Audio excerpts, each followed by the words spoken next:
Hello friends, welcome to my YouTube channel. Friends, आज मैं आपके साथ क्रेज़ी वाइफ का नेक्स्ट चैप्टर शेयर करूंगी, लेकिन उससे पहले अगर आपने इसके प्रीवियस पार्ट्स नहीं देखे तो आप प्लीज़ देख लीजिए। और अगर आपको वीडियोस पसंद आए तो प्लीज़ लाइक और कमेंट कीजिएगा।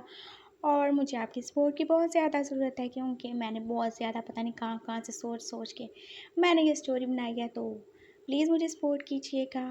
तो चलिए चलते हैं आज की स्टोरी की तरफ। लास्ट पार्ट के एंड में हमने देखा था कि हमारे ईशियान ने बहुत ही हीरोइक तरीके से बोबो और बाऊ को एक डॉगी से बचाया था, लेकिन इस हीरोगिरी के चक्कर में वो खुद को ही उस डॉगी से कटवा बैठा था। लेकिन अब क्या हो सकता था, अब तो वो कटवा चुका है, इसलिए अब उसको हॉस्पिटल में जाना पड़ा और वहाँ पे उसे इंजेक्शन लगवाने पड़े।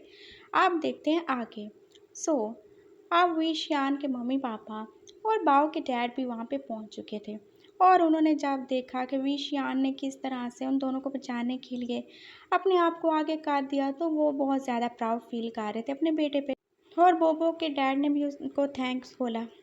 तो विशियान ने कहा, अंकल ऐसी कोई बात नहीं, आप थैंक्स क्यों बोल रहे हैं।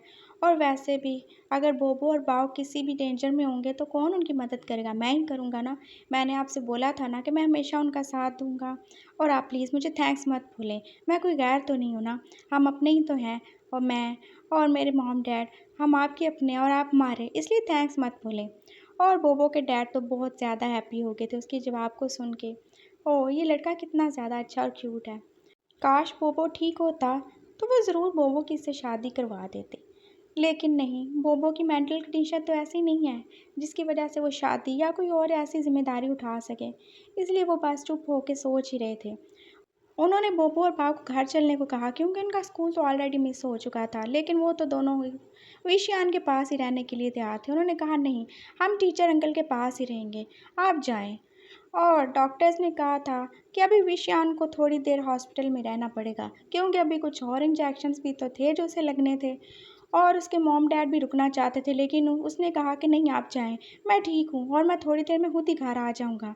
बोबो और बाबू बहुत ज़्यादा ज़िद कर रहे थे, इसलिए उनके डैड भी उन्हें वहीं छोड़ के चले गए। और अब वो तीनों रूम में थे, उनके मॉम डैड तो जा चुके थे।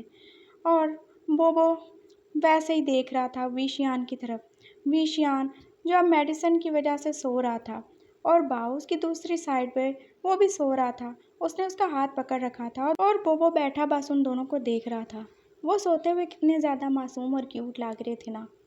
और फिर से बोबो के दिमाग में शैतानी आई। वह फिर से विशियान के लिप्स की तरफ देख रहा था। ओह नो, कितना टाइम हो गया, रात के बाद तो उसे फिर से हनी मिला ही नहीं, तो क्या अब वो ले सकता है, वो सोच रहा था। और फिर उसने सोचा कि क्यों ना वो थोड़ा सा हनी ले ले। लेकिन फिर उसे याद आया, टीचर ने बोला था किसी को नहीं बताना, और ये हमारा सीक्रेट है। ओह नो, मैं ऐसा नहीं कर सकता, तो फिर मैं क्या करूँ, मुझे टेस्ट तो करना है। अभी वो सोच रहा था, फिर उसके जहन में आइडिया आया, अरे हाँ, मैं ऐसे भी तो कर सकता हूँ। अब उसने अपने हाथ को आहिस्ता आहिस्ता से विशियान के लिप्स के करीब किया, और अब वो अपनी फिंगर से उसके लिप्स को टच कर रहा था। उसने उसके लिप्स को रब किया और फिर उसी फिंगर को अपने मुंह में डाल लिया। अरे ये क्या, इसमें तो कोई भी स्वीटनेस नहीं है, हनी कहाँ गया, क्या टीचर ने हनी खा लिया सारा का सारा। अब उसने दोबारा से ये किया और दूसरी बार भी उसे कोई टेस्ट नहीं आया। ये सब क्या है, ऐसा नहीं हो सकता, उन्होंने तो बोला था ना कि उनके पास हनी है और वो मेरे लिए है, तो फिर आप हनी कहाँ गया, आप टेस्ट क्यों नहीं आ रहा। वो बहुत ज़्यादा इरिटेट हो रहा था। और फिर उसे याद आया, अरे हाँ हाँ, टीचर ने तो बोला था ना कि उन्होंने हनी को लॉक कर रखा है, तो हो सकता है अभी उन्होंने लॉक खोला ही ना हो। चलो थोड़ा वेट कर लेते हैं, जब टीचर उठेंगे तो मैं उनसे बोलूँगा कि वो लॉक खोले और मुझे हनी दे दें। हाँ, ऐसे ही करेंगे। और वह फिर से विशान की लिप्स की तरफ देख रहा था। उसका दिल तो बहुत कर रहा था उन्हें टच करने को, लेकिन नहीं, टीचर ने मना किया है ना। और अगर वो उठ गए तो, और उन्होंने डांट दिया तो, बिल्कुल नहीं, मैं इतना बड़ा रिस्क नहीं लूँगा। और वो बस उसे देखे ही जा रहा था। और सिर्फ वही नहीं था जो विशान की तरफ देख रहा था, बल्कि कोई और भी था जो डोर से ये सब देख रहा था। वो कोई स्ट्रेंजर आदमी था जो कि उसकी ये सारी एक्टिविटी देख रहा था। और उसके चेहरे पे भी एक स्माइल थी, लेकिन ये स्माइल कोई क्यूट स्माइल नहीं थी, बल्कि ये तो बहुत अजीब स्माइल थी। और वो बस बोबो को घूरे ही जा रहा था। अचानक से वो पर्सन अंदर आया और उसने बोला, हेलो। और बोबो तो जैसे एकदम से ये आवाज़ सुन के डर गया। उसने एकदम से आंखें उठा के उस आदमी की तरफ देखा, और वो आदमी बस उसे ही घूरे जा रहा था। ओह! ये कितना क्यूट है ना, और कितना इनोसेंट भी। और इसकी आँखें, इसकी लिप्स, ओह नो! ये बहुत ज़्यादा ही प्यारा है। वो आदमी उसे देख के सोचे जा रहा था और बोबो उसे देख रहा था।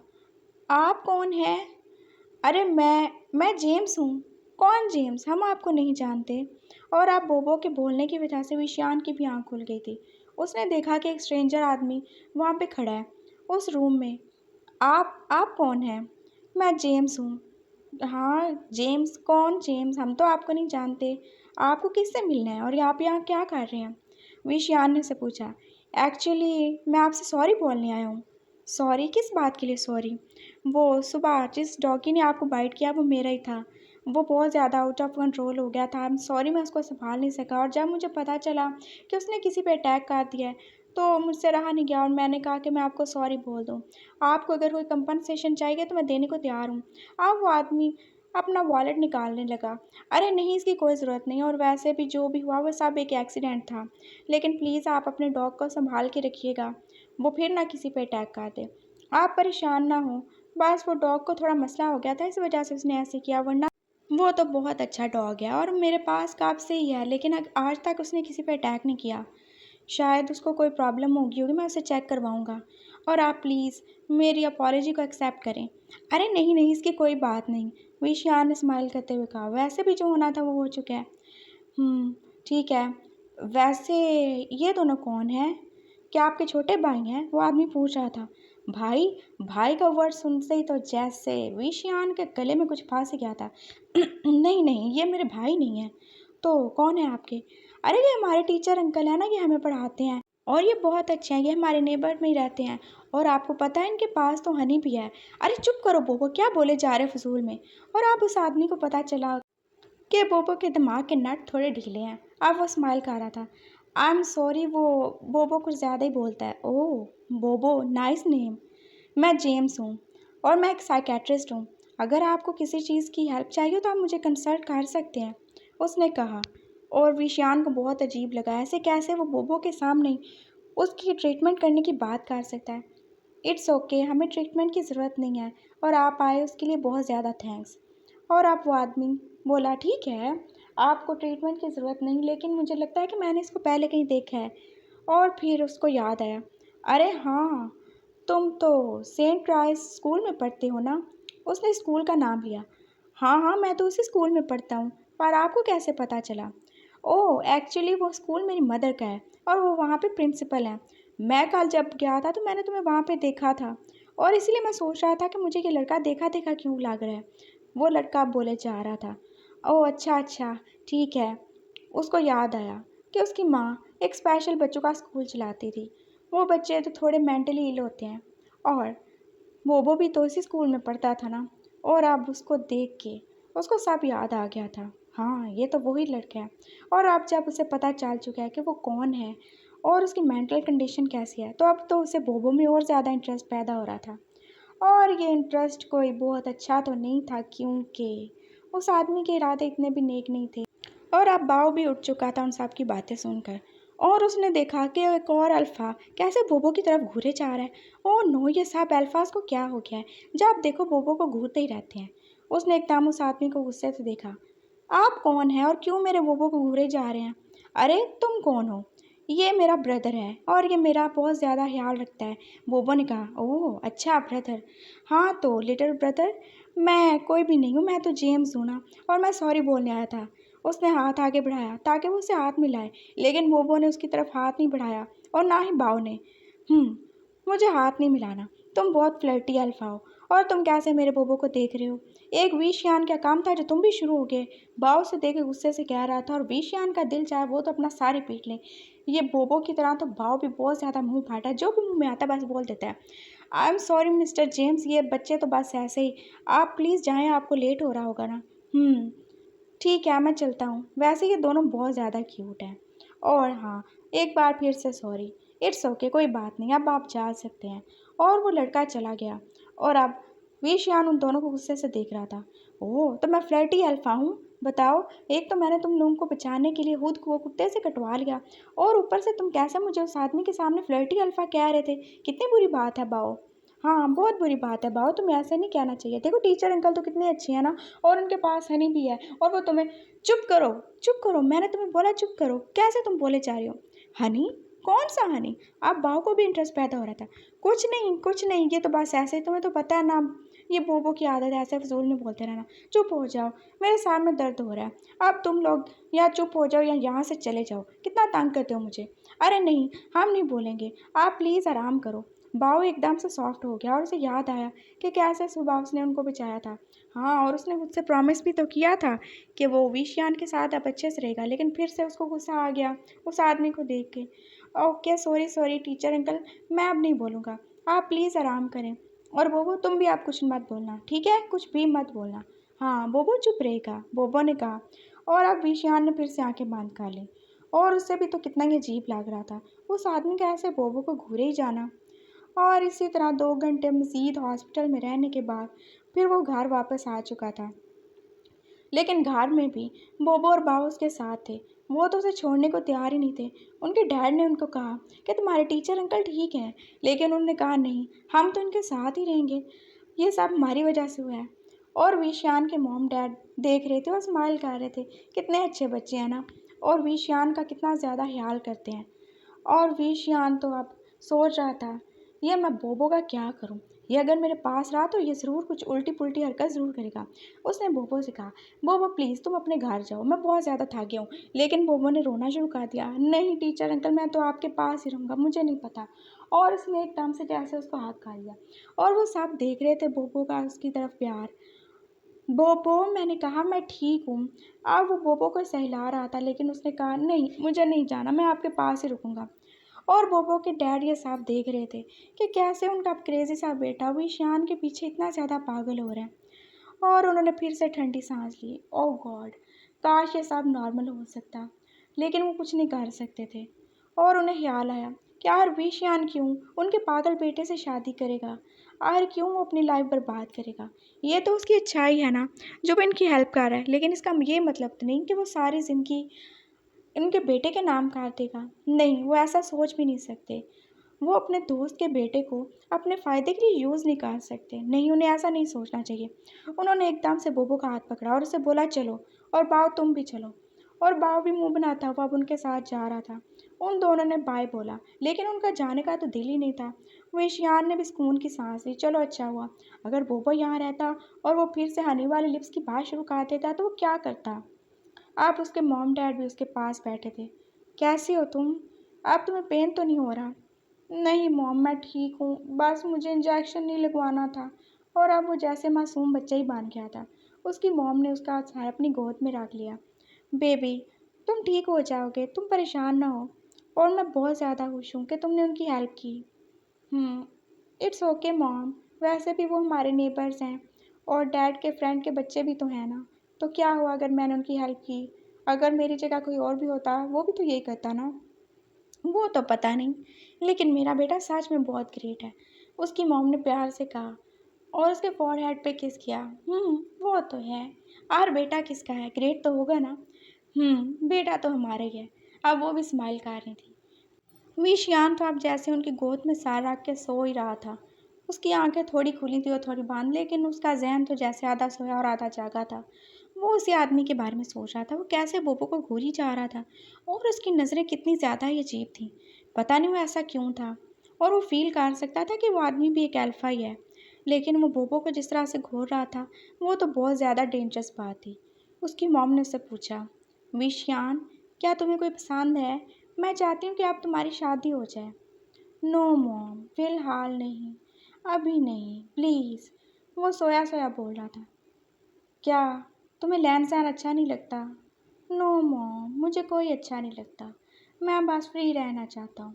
उसके जहन में तो बस वो आदमी घूम रहा था, और उसने सोचा ही नहीं कि कौन लैन सैन और किसकी बात हो रही है। उसकी मॉम ने फिर कहा, लेकिन हमें तो वो बहुत अच्छा लगता है, और तुम उसका इतना ज़्यादा ख्याल करते हो। हम सोच रहे थे कि क्यों ना तुम दोनों की शादी कर दें। लेकिन विषयान तो सुन ही नहीं रहा था। अब वो मुकम्मल तौर पर सो चुका था, और उसकी मोम जैसे गुस्से लगी हुई थी। और जब उसने कोई जवाब नहीं दिया तो वो समझ गई कि वो शादी पर राज़ी नहीं है। आखिर वो क्यों क्रेज़ी से लैन जैन यानी कि बोबो से शादी करेगा।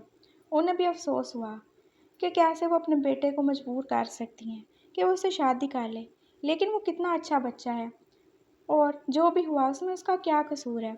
और वो हमेशा से तो क्रेज़ी नहीं था ना, कभी तो वो ठीक हो भी सकता था ना। लेकिन उन्हें अपने बेटे से ये उम्मीद नहीं थी कि वो ऐसे मना ही कर देगा। खैर, अब क्या हो सकता था। और तभी उसके डैड भी वहाँ पे आ गए। वो सारी बातें सुन चुके थे। उन्होंने अपनी वाइफ से कहा, प्लीज़ आप इसे मज़ीद फ़ोर्स मत करना, हम एक बार इससे पूछ चुके हैं, और वैसे भी हम इसे फ़ोर्स तो नहीं कर सकते। ये अच्छा होगा, लेकिन एक क्रेज़ी लड़के को सारी ज़िंदगी के लिए बर्दाश्त करना इतनी भी आसान बात नहीं है ना। और वैसे भी मैं चैन को मना कर दूंगा। और ये बात करने के लिए भी तो उन्हें बोबो के डैड ने कहा था, क्योंकि उन्हें लगा था कि शायद विशियान उनके बेटे से शादी करने के लिए रेडी हो जाए।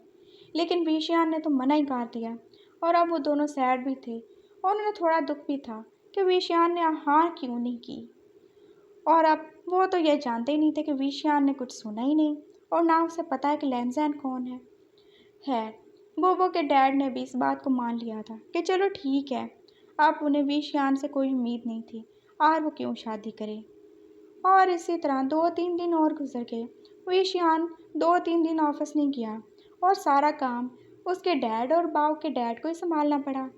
और तभी 3 दिन बाद आज फिर से बाव और बोबो उसके पास पढ़ने के लिए आए हुए थे। उन्होंने पूछा, टीचर अंकल, अब आपकी तबीयत कैसी है, ठीक है ना? हाँ, मैं अब ठीक हूँ। तो चलो पढ़ाई शुरू करते हैं, वैसे भी तुम लोगों का काफ़ी ज़्यादा लॉस हो चुका है ना मेरी वजह से। उसने कहा। हम्म। और तभी बोबो ने अपनी बुक निकाल ली। वो नॉर्थ और साउथ पोल्स के बारे में जानना चाहता था, और विशियान ने उसे बताया, देखो, एक होता है मैग्नेट जो चीज़ों को अपनी तरफ अट्रैक्ट करता है, और वो सिर्फ मेटल की बनी हुई चीज़ों को अट्रैक्ट करता है। और उसकी 2 साइड्स होती हैं, एक नॉर्थ और एक साउथ। बोबो उसकी सुन रहा था। हाँ, तो मैग्नेट होता है जिसकी 2 साइड्स होती हैं। और हाँ, जो दोनों पोल्स होते हैं वो दोनों एक दूसरे से अलग अलग होते हैं, क्योंकि एक साउथ में रहता है और एक नॉर्थ में। लेकिन अगर हम 2 मैग्नेट के पोल्स को करीब लाएं तो हमें पता चल सकता है कि वो पोल्स कौन से हैं। अगर वो दोनों सेम पोल्स होंगे तो वो एक दूसरे को अट्रैक्ट नहीं करेंगे, और अगर वो अपोजिट होंगे यानी कि एक नॉर्थ और एक साउथ, तो वो ज़रूर एक दूसरे को अट्रैक्ट करेंगे। और बोबो की समझ में तो कुछ भी नहीं आ रहा था, क्यों अट्रैक्ट करेंगे, मुझे कैसे पता चलेगा कि वो कौन सा साउथ है और कौन सा नॉर्थ है।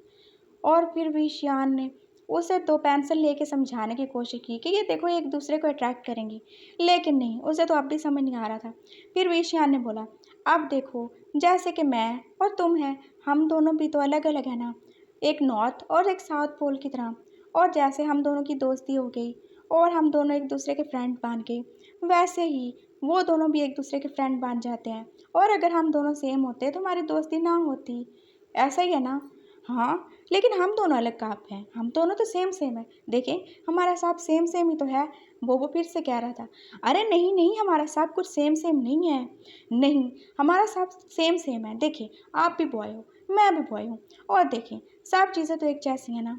आप उसको अपने हाथ दिखा रहा, देखिए मेरे 2 हाथ हैं, आपके भी 2 हाथ हैं, और आपकी 2 आँखें हैं और मेरी भी 2 आँखें हैं। और वो हर चीज़ को अब मैच कर रहा था। लेकिन विशियान ने कहा, अरे पागल, मैं अल्फ़ा और तुम ओमेगा, तो अल्फ़ा ओमेगा से क्या होता है? मैंने बोला ना कि हम दोनों बिल्कुल सेम हैं, हम ऑपोजिट तो नहीं है ना। कहाँ से हम ऑपोजिट हैं, बताओ मुझे। और बाव बाव तो उनकी बातें सुन के कन्फ्यूज़ हो रहा था। वो अपने मैथ के सम सॉल्व कर रहा था, लेकिन उन दोनों की बातें तो उसे बिल्कुल भी ऐसा करने नहीं दे रही थी। वो एकदम से अपनी नोटबुक उठा के उठा, मैं जा रहा हूँ, और हाँ, जब आप लोगों का हो जाए तो मुझे बुला लीजिएगा। मैग्नेट, नॉर्थ साउथ पोल, मुझे तो नहीं समझ आ रहा ये सब। वो उठ के चला गया। और अब बोबो फिर से चालू था, मैंने बोला बताएं मुझे, हम दोनों कहाँ से अलग हैं, बताएं, कहीं से भी तो अलग नहीं है ना।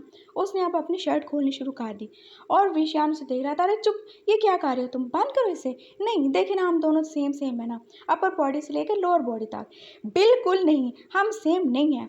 कहाँ से सेम नहीं है? और तभी वो विशियान के पास अचानक बेड पे बैठ गया, और विशियान का हाथ अचानक से उसकी पैंट पे चला गया। यहाँ से सेम नहीं है हम दोनों, आई समझ तुम्हें? और वो तो अब उसे देख ही जा रहा था। ओ नो, ये उसने क्या कह दिया? और विशियान ने एकदम से मुंह पे हाथ रख लिया। आई एम सॉरी बोबो, मैं तो बस ओह! अच्छा, अच्छा, अच्छा। यहाँ से सेम नहीं है? कैसे सेम नहीं है? मैं देखूँ क्या? और अब वो एकदम से अपना बेल्ट खोलने लगा और ईशान ने कहा, "बोबो स्टॉप इट! अब तुम्हें कुछ और पढ़ना है या नहीं? या फिर मैं जाऊँ?" और हाँ, पर मैं कहाँ जाऊँगा? ये तो मेरा ही घर है और तुम अब अपनी दूसरी बुक निकालो। मेरा दिमाग ख़राब मत करो। अब तुम्हें समझ आ ही जाएगा और मैं मज़ीद तुम्हें समझा भी नहीं सकता, चुप हो जाओ तुम। और वो उसकी तरफ देख रहा था और फिर उसने सोचा, हाँ, यहाँ से हम दोनों अलग-अलग हैं। लेकिन कैसे अलग-अलग हैं? इस बात को जानने के लिए अब उसे मज़ीद कुछ करना पड़ेगा। और अब वो ज़हन में कोई खिचड़ी पका रहा था और विशांत तो उसकी तरफ देख के परेशान ही हो रहा था।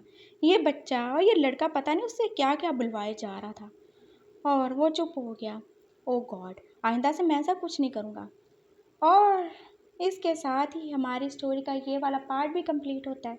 अब देखते हैं कि क्या बोबो को पता चलेगा कि वो कैसे डिफरेंट है या फिर नहीं।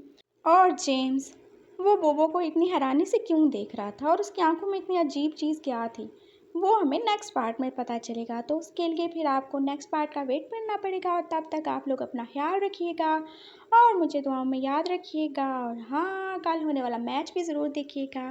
तब तक के लिए अल्लाह हाफिज़।